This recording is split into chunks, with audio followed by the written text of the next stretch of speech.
ہم خدا کو کیوں نہیں دیکھ سکتے؟ میں اپنے تمام دوستوں کو بائبل اسٹڈی چینل میں ویلکم کہتا ہوں۔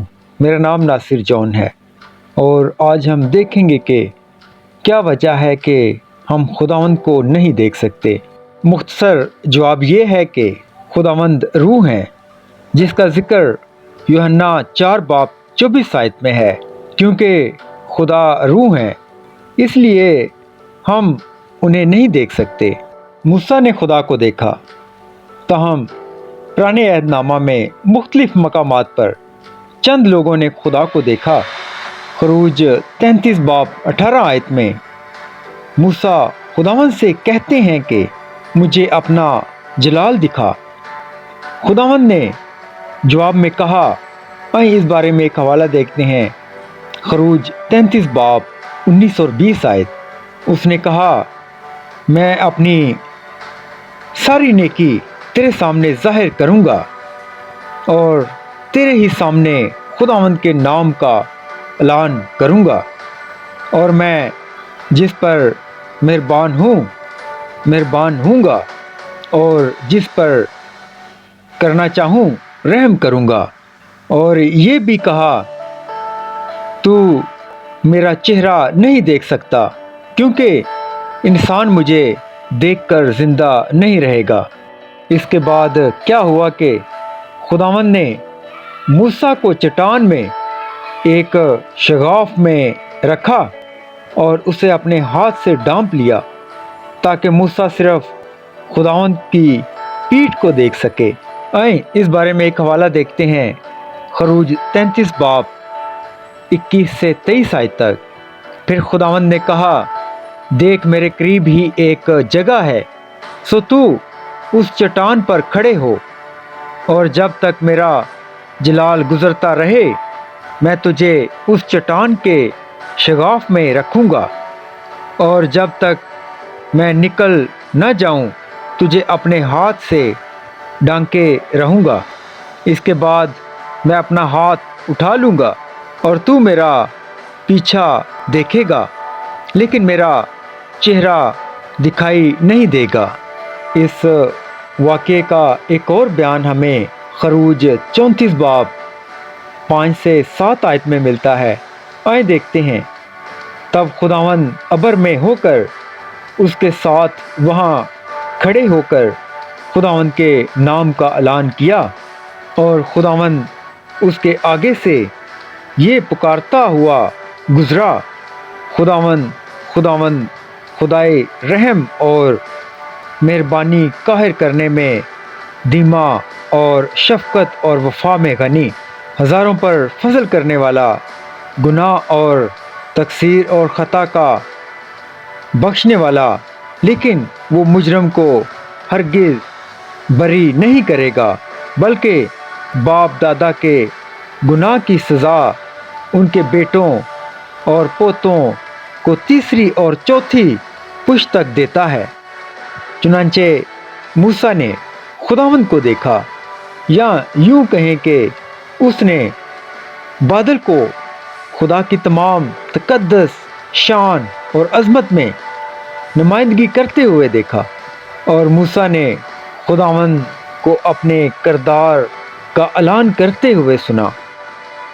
یسایہ نے بھی خداوند کو دیکھا۔ یسایہ 6 میں یسایہ کو بھی ایسا ہی تجربہ ہوا۔ اس بارے میں ایک حوالہ دیکھتے ہیں، یسایہ 6:1-5۔ جس سال میں عزریہ بادشاہ نے وفات پائی، اس سال میں نے خداوند کو بڑی بلندی پر اونچے تخت پر بیٹھے دیکھا، اور اس کے لباس کے دامن سے ہیکل معمور ہو گئی۔ اس کے آس پاس سرافیم کھڑے تھے، جن میں سے ہر ایک کے 6 بازو تھے، اور ہر ایک 2 سے اپنا منہ ڈھانپے ہوئے تھا، اور 2 سے پاؤں اور 2 سے اڑتا تھا، اور ایک نے دوسرے کو پکارا اور کہا، قدوس قدوس قدوس رب الافواج ہے، ساری زمین اس کے جلال سے معمور ہے۔ اور پکارنے والے کی آواز سے آستانوں کی بنیادیں ہل گئیں اور مکان دھوئیں سے بھر گیا۔ تب میں بول اٹھا کہ مجھ پر افسوس، میں تو برباد ہو گیا، کیونکہ میرے ہونٹ ناپاک ہیں اور ناجس لب لوگوں میں بستا ہوں، کیونکہ میری آنکھوں نے بادشاہ رب الافواج کو دیکھا۔ یوسیہ کا تجربہ موسیٰ سے بہت ملتا جلتا ہے۔ یوسیہ نے خداوند کو دیکھا، جس کا ذکر یوسیہ 6 باب 1 آیت میں ہے، اور پھر بھی اس نے حقیقتاً صرف اس کے لباس کے دامن کو دیکھا، جس سے ہیکل معمور ہو گئی۔ خداوند پاک ہیں۔ دونوں صورتوں میں نہ موسیٰ اور نہ ہی یوسیہ نبی نے واقعی خداوند کو اپنی معموری میں دیکھا، کیونکہ کوئی بھی خداوند کو دیکھ کر زندہ نہیں رہ سکتا، جس کا ذکر خروج 33 باب 20 آیت میں ہے۔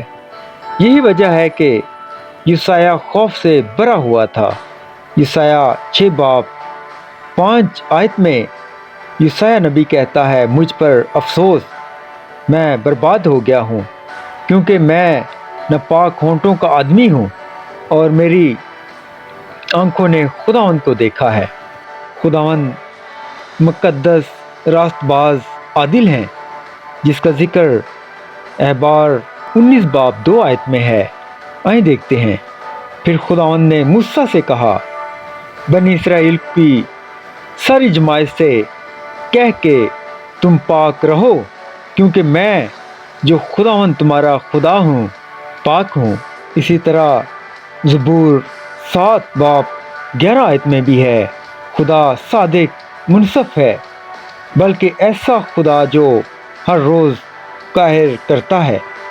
اور اسی طرح مکاشوہ 15 باب 3 آیت میں بھی ہے، اور وہ خدا کے بندہ موسیٰ کا گیت اور برا کا گیت گا گا کر کہتے تھے، اے خداوند خدا قادر مطلق، تیرے کام بڑے اور عجیب ہیں۔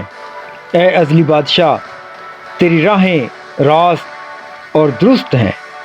اور اسی طرح کوئی بھی ناپاک چیز اس کے سامنے نہیں آ سکتی اور نہ ہی اس کے حضور میں داخل ہو سکتی ہے، جس کا ذکر احبار 10 باب 1 سے 3 آیت میں ہے، اور پہلا سموئیل 6 باب 19 اور 20 آیت میں بھی ہے، اور اسی طرح دوسرا سموئیل 6 باب 6 اور 7 آیت میں ہے۔ اس لیے اگر کوئی خداوند کو دیکھے تو اسے موت کا سامنا کرنا پڑے گا، کیونکہ خداوند پاک ہیں اور ہم نہیں ہیں۔ آئیں اب ہم دیکھتے ہیں کہ نیا عہد نامہ اس بارے میں کیا کہتا ہے۔ تاہم اگر آپ تقریباً 2000 سال پہلے اسرائیل میں رہتے تو آپ خداوند کو دیکھ سکتے تھے۔ نیا عہد نامہ سکھاتا ہے کہ یوحنا 1 باب 1 اور 2 آیت میں، ابتدا میں کلام تھا اور کلام خدا کے ساتھ تھا اور کلام خدا تھا۔ یہ ابتدا میں خدا کے ساتھ تھا۔ خدا بیٹے نے انسانی شکل اختیار کی اور زمین پر پیدا ہوئے اور یہاں پر آباد رہے، جس کا ذکر یوحنا 1 باب 14 آیت میں ہے، اور کلام مجسم ہوا اور فضل اور سچائی سے معمور ہو کر ہمارے درمیان رہا، اور ہم نے اس کا ایسا جلال دیکھا جیسے باپ کے اکلوتے کا جلال۔ پہلا یوحنا 1 باب 1 آیت میں یوحنا رسول اور بہت سے دوسرے لوگوں نے یسوع مسیح کو ان سے بات کرتے ہوئے سنا اور دیکھا، اور یہاں تک کہ اسے چھوا۔ تاہم جب یسوع مسیح زمین پر رہتے تھے، ان کا جلال پوشیدہ تھا سوائے تبدیلی کے، جس کا ذکر متی 1 باب 13 سے 17 آیت میں ہے، اور مرکز 2 باب 9 سے 13 آیت میں ہے۔ اگرچہ لوگ اب بھی خدا باپ کو نہیں دیکھ سکتے تھے، اب ہم انہیں جانتے ہیں، کیونکہ یسوع مسیح نے انہیں ہم پر ظاہر کیا ہے۔ اور ہم جانتے ہیں کہ خداوند کا بیٹا آیا ہے اور اس نے ہمیں سمجھ بخشی ہے۔ آئیں اس بارے میں ایک حوالہ دیکھتے ہیں، پہلا یوحنا 5:20 اور یہ بھی جانتے ہیں کہ خدا کا بیٹا آ گیا ہے اور اس نے ہمیں سمجھ بخشی ہے تاکہ اس کو جو حقیقی ہے جانے، اور ہم اس میں جو حقیقی ہے یعنی اس کے بیٹے یسوع مسیح میں ہیں۔ حقیقی خدا اور ہمیشہ کی زندگی یہی ہے۔ کسی نے خدا کو نہیں دیکھا۔ آئیں اس بارے میں ایک حوالہ دیکھتے ہیں، یوحنا 1:18 خدا کو کسی نے کبھی نہیں دیکھا، اکلوتا بیٹا جو باپ کی گود میں ہے اس نے ظاہر کیا۔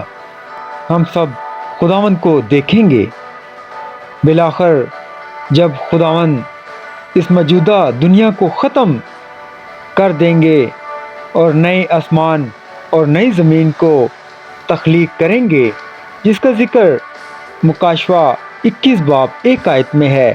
آئیں دیکھتے ہیں، پھر میں نے ایک نیا آسمان اور نئی زمین کو دیکھا، کیونکہ پہلا آسمان اور پہلی زمین جاتی رہی تھیں اور سمندر بھی نہ رہا۔ خداوند کے تمام لوگ خداوند کو آمنے سامنے دیکھیں گے، جس کا ذکر مکاشفہ 22:4 میں ہے۔ آئیں دیکھتے ہیں، اور وہ اس کا منہ دیکھیں گے اور اس کا نام ان کے ماتھوں پر لکھا ہوا ہوگا۔ اس وقت ہم خداوند کو دیکھنے کے قابل ہو جائیں گے، کیونکہ ہم مقدس اور پاک ہوں گے۔ جو نہیں ہیں وہ کبھی بھی خداوند کی نئی تخلیق میں داخل نہیں ہوں گے، جس کا ذکر مکاشفہ 21:27 میں ہے۔ اور اس میں کوئی ناپاک چیز یا کوئی شخص جو گھنونے کام کرتا یا جھوٹی باتیں کرتا ہے ہرگز داخل نہ ہوگا، مگر وہی جن کے نام برا کی کتاب حیات میں لکھے ہوئے ہیں۔ God bless you all.